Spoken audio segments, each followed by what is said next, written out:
Depuis quelques années maintenant, on s'aperçoit qu'en France, ou d'ailleurs comme en Europe, il y a une nouvelle attractivité des territoires ruraux.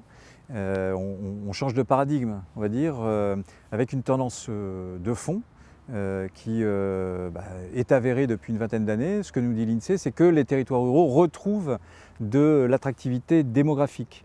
Et ça, c'est une sacrée nouvelle.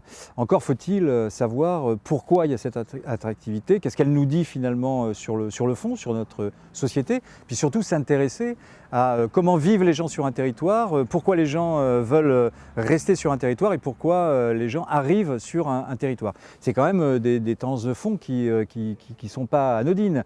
On est sur quand même au niveau national des chiffres assez importants, style 100 000 personnes chaque année arrivent nouvellement sur des territoires ruraux. Donc on est bien sur des choses qui bousculent nos représentations, voire notre manière de comprendre l'histoire. On est à la fin de l'exode rural, on est au début de ce que certains appellent une renaissance ou des nouvelles ruralités. On était plutôt sur des migrations jusqu'alors économiques où en fait on bougeait de chez soi pour aller chercher du boulot et on l'a vu avec cet exode rural. Là on est en train de changer de paradigme, c'est-à-dire qu'en fait les gens nous disent mais nous évidemment que le boulot structure notre vie, évidemment que le projet professionnel c'est important, mais on voit se rééquilibrer de façon quelquefois très forte cette notion en fait de projet de vie, de projet professionnel et donc le territoire qui va accueillir projet de vie et projet professionnel.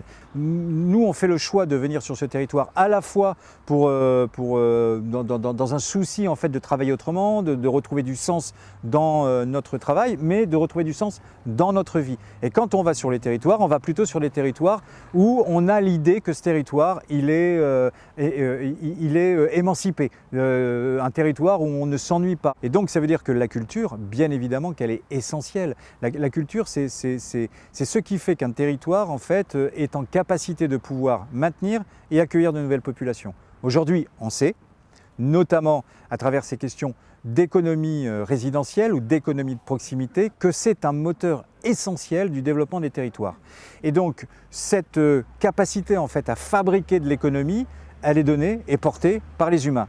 Donc moins le territoire est en capacité d'accueillir, plus il voit ses énergies partir, moins il est en capacité d'assurer ce moteur de développement. Or aujourd'hui, c'est 70% de la création de richesses sur les territoires ruraux qui provient de cette économie dite résidentielle, dite présentielle, dite de proximité.